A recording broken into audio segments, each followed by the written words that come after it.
I collected data from a large set of polls that I put out, and I will use them to rank all 32 tracks in Mario Kart DS. If you enjoyed this video, please consider subscribing, and if you want me to do more of these, please leave a like on the video. Anyways, let's get into your ranking of Mario Kart DS. Number 32, SNES Choco Island 2. It is agreed on by many that Choco Island 2 is the worst track in Mario Kart DS. This is mainly due to it being one of the most flawed tracks we have seen. They took a mediocre track from Super Mario Kart, which is already a bad start, and they kept the physics the same, which does not help the gameplay. And then they took the best part of the course, which were the ramps, and screwed them up completely. They are more steep, which gives you unnecessary air, and you can't control yourself, which can be quite frustrating. Top that off with the downgraded soundtrack, and this placement is no surprise. Number 31, SNES Mario Circuit 1. Okay, so if they show off their brand new retro tracks for this game, it only makes sense that the first one is SNES Mario Circuit 1, right? Well yeah, but they literally did nothing to make this one better, which is the general purpose of a retro track. They kept the ugly background and made it somewhat 3D. The fact that there's an SNES Mario Circuit in 7 out of the 9 Mario Karts does not help this one out either.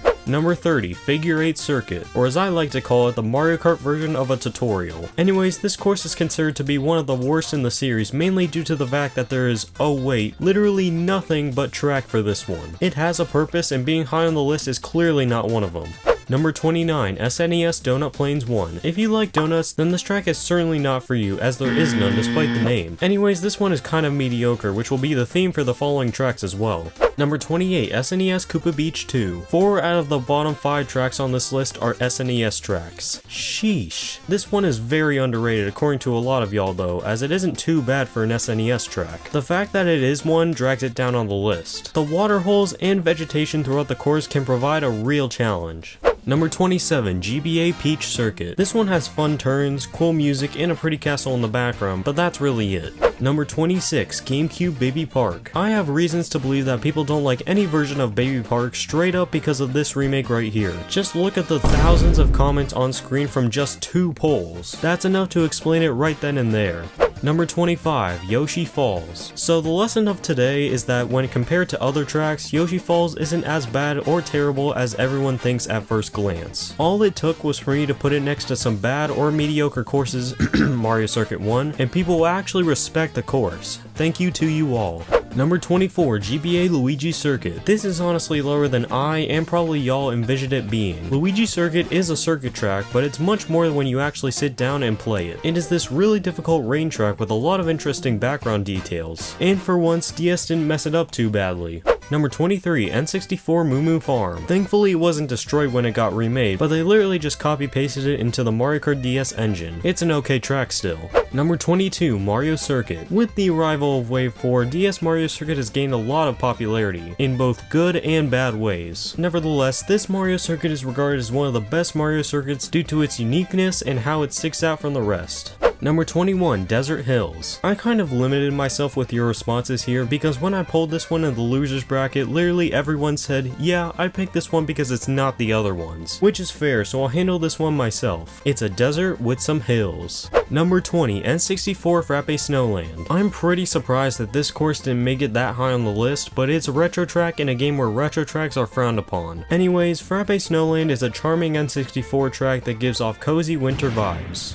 Number 9, GameCube Luigi Circuit. In here we have another track that falls into the ruined by DS category. Tracks in Mario Kart Double Dash were built for Double Dash specifically, and they suffer when put into a different environment. Like with a certain track in particular, the lack of chaotic items break this one, even if it is still a good time with the cheery music. Number 18, GBA Bowser's Castle 2. This track is pretty fun due to it being a Bowser's Castle, but it wasn't ready to be remade yet. This course is filled to the brim with ramps, but without the trick system, they are more of an inconvenience than an actual benefit. Number 17, Cheep Cheep Beach. Cheep Cheep Beach is a beach track done right. The boardwalk is a great way to start off the track, and the forest is a great way to finish it. This course rightfully deserved a Mario Kart 8 remake. Number 16, GameCube Yoshi Circuit. Oh, a Double Dash track. I bet you can guess what the deal breaker is here. However, it isn't terrible compared to what we have seen, as there is still one shortcut that remains and the track is still shaped like Yoshi, so it can't possibly be too bad. Number 15, N64 Banshee Boardwalk. The chilling and eerie atmosphere of this track is simply unmatched in the spooky department. It is night at an isolated, rundown landmark and you are given a tour of it. There is a massive fish and a bunch of menacing bats to avoid as well. It's a thriller for sure. Number 14, GameCube Mushroom Bridge. I know that has been talked about 10 billion times already, but Mushroom Bridge is by far the worst remake that Mario Kart DS has presented us. Not only have the vehicles been significantly nerfed, but the beginning shortcut has been taken away as well. But that's not all, as you can't even drive on the bridge anymore. However, because of the sheer greatness of this course, it still makes the top half of the list. Number 13, N64 Choco Mountain. I won't lie, this really surprised me. I foresaw this placing much lower on the list, but y'all think it's one of the best retros from this game, which isn't hard to do, but it's still impressive. I can agree that the rock section at the end is pretty good though. Number 12, DK Pass. While DK Pass will always be in DK Summit's shadow, it is pretty fun and challenging. The snowmen and snowballs are menaces, and that item box is pretty fun to deal with. Number 11, Shroom Ridge. While Shroom Ridge is not as great as some of the other traffic tracks in the series, it is still incredibly fun and very underrated. The turns and traffic to avoid can make this one pretty difficult at times, and it is really charming as well. Number 10, Wario Stadium. To kick off the top 10, we have the first track from the Special Cup. Wario Stadium gets its popularity mainly from its remake, but the OG is still quite fun with all of the jumps, boosts, and fire bars to avoid.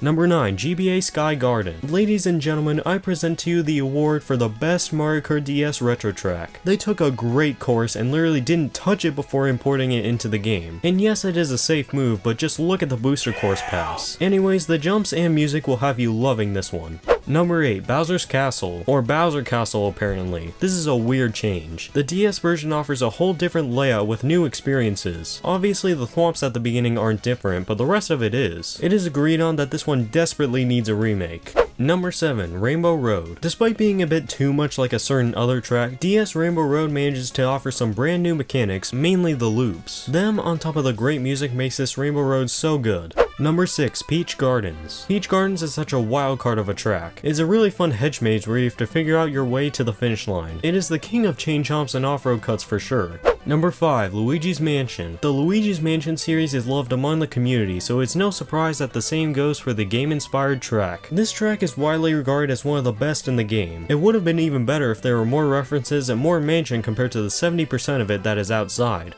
Number 4, Tick-Tock Clock. The idea of turning a level from a legendary video game into a Mario Kart track already makes it S tier, but even without the references, this course is still amazing. The clock theme is executed so well, and it provides quite the challenge on top of this. Number 3, Delfino Square. And for you Sunshine fans, here's the quote-unquote Isle Delfino track in Mario Kart DS. You have this nice town with a few really cool shortcuts, and of course the legendary drawbridge. An absolute classic. And to end off the video, we have the two remaining tracks, Airship Fortress and Waluigi Pinball. Normally at this point of the video there would be a number 2 and a number 1, but these two tracks tied at the time that I am recording this, which is absolutely insane. Before the booster course pass, these two tracks had 2 remakes apiece throughout the series, one in Mario Kart 7 and the other in Mario Kart Tour. But with the inclusion of Waluigi Pinball in the booster course pass and Airship Fortress not being in it, the opinions about these two tracks have swayed drastically. Plus, I think people are kinda tired of seeing the same track win every time.